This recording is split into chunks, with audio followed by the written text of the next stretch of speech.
దూత media power of news. నమస్తే, welcome to దూత మీడియా. నేను పవన్. భారతదేశంలో కేంద్ర ప్రభుత్వం ప్రారంభించిన ప్రధానమంత్రి జన్ధన్ యోజన ఒకప్పుడు పెద్ద చర్చనీయాంశమైంది. ప్రతి ఒక్కరికి బ్యాంక్ ఖాతా ఉండాలనే లక్ష్యంతో ఈ పథకం మొదలైంది. ఆ సమయంలో కోట్లాది మంది మొదటిసారి బ్యాంక్ డోర్లు తట్టారు. ఇంతకుముందు బ్యాంకింగ్ సదుపాయాలు అందని దూర గ్రామాల్లోనూ పేద కుటుంబాలకు బ్యాంక్ ఖాతాలు వచ్చాయి. అదే కారణంగా ఈ పథకాన్ని ఫైనాన్షియల్ ఇన్క్లూజన్ రివాల్యూషన్ అనుకు పిలిచారు. కానీ తాజాగా వెలుగులోకి వచ్చిన కొన్ని గణాంకాలు ఒక వాస్తవాన్ని గుర్తు చేస్తున్నాయి. దేశంలో మొత్తం తెరవబడ్డ 56 కోట్ల జన్ధన్ ఖాతాలో దాదాపు 4వ వంతు ఖాతాలు వాడకంలో లేవు. అంటే 13 కోట్ల ఖాతాలు ఈ లావాదేవీ లేకుండా ఖాళీగా ఉన్నాయి. ఇవన్నీ ప్రభుత్వ గణాంకాలే. ఇక రాష్ట్రాల వారికి చూస్తే ఆసక్తికరమైన విషయాలు బయటపడ్డాయి. ఉత్తరప్రదేశ్లోని అత్యధికంగా 2,75,00,000 ఖాతాలు నిలకడగా ఉన్నాయి. తర్వాత బీహార్లో 1.39 కోట్లు, మధ్యప్రదేశ్లో 1.07 కోట్లు వాడకంలో లేకుండా ఉన్నాయట.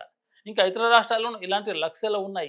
రిజర్వ్ బ్యాంక్ నిబంధనల ప్రకారం 2 సంవత్సరాల పాటు ఆ ఖాతాలో డిపాజిట్ లేదా విత్డ్రా లావాదేవీలు జరగకపోతే దాన్ని ఇన్యాక్టివ్ అకౌంట్గా గుర్తిస్తారు. అంటే డబ్బు వేయడం తీయడం జరగకపోతే ఆ ఖాతా వాడకంలో లేనట్టే. అయితే ప్రభుత్వం ఖాతాలను మళ్ళీ యాక్టివ్ చేయడానికి పలు చర్యలు తీసుకుంటుంది. నిరుపయోగంగా ఉన్న ఖాతాలోకి డైరెక్ట్ బెనిఫిట్ అంటే డీబీటీ ద్వారా సబ్సిడీలు, పథకాల డబ్బులు జమ చేస్తున్నారు. అంతేకాదు ఖాతాదారులకు ప్రతి 3 నెలలకు ఎస్ఎంఎస్లు, ఈమెయిల్స్ పంపిస్తూ మీ ఖాతాను వాడండి, యాక్టివ్ చేసుకునే సూచనలు ఇస్తున్నారు. దీంతో పాటు గ్రామ పంచాయతీ స్థాయి శాచురేషన్ క్యాంపెయినింగ్ పేరుతో ఒక ప్రత్యేక కార్యక్రమం కూడా మొదలైంది. జూలై 1న మొదలైన ఈ కార్యక్రమం సెప్టెంబర్ 30 వరకు కొనసాగుతుంది. దీని కింది ఖాతాదారులు రీకేవైసీ పూర్తి చేయడం, ఖాతాలను మళ్ళీ క్రియాశీలకంగా మార్చడం జరుగుతుంది. అంటే ఈ ఖాతాలు పేపర్ పై మాత్రమే కాకుండా వాస్తవంగా కూడా ప్రజలకు ఉపయోగపడేలా చేయాలని ప్రయత్నం చేస్తున్నారు. ఇక మరో కీలక విషయం కూడా మంత్రి పంకజ్ చౌదరి స్పష్టం చేశారు.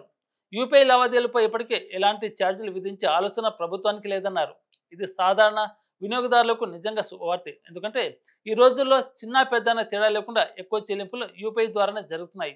ఇక క్రిప్టో కరెన్సీల విషయానికి వస్తే బిట్కాయిన్, ఎథీరియం లాంటి క్రిప్టో ఆస్తులు రిజర్వ్ బ్యాంక్ నియంత్రణ పరిధిలోకి రావని ఆయన స్పష్టం చేశారు. అంటే ఆ రంగంలో ఇంకా స్పష్టమైన చట్టాలు, నిబంధనలు రానున్నాయన్నమాట. మరోవైపు గోల్డ్ లోన్ల విషయంలో కూడా ఒక విషయం చెప్పారు. ప్రభుత్వ బ్యాంకులు, ప్రైవేట్ బ్యాంకులు ఎన్బిఎఫ్సిలో గోల్డ్ లోన్ల ఎన్పిఏలు అంటే వసూలు చేయలేని రుణాలు స్వల్పంగా పెరిగాయని తెలిపారు. ఇది బ్యాంకింగ్ రంగం జాగ్రత్తగా గమనించాల్సిన అంశం.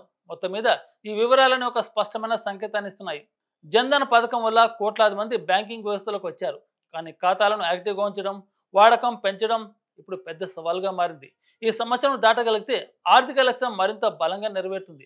ఇంకా యూపీఐ, డీబీటీ, బ్యాంకింగ్, డిజిటలైజేషన్ మొత్తాన్ని కలిపి చూస్తే భారతదేశ ఆర్థిక వ్యవస్థ మరింత పారదర్శకంగా, వేగంగా మారబోతుందని చెప్పవచ్చు.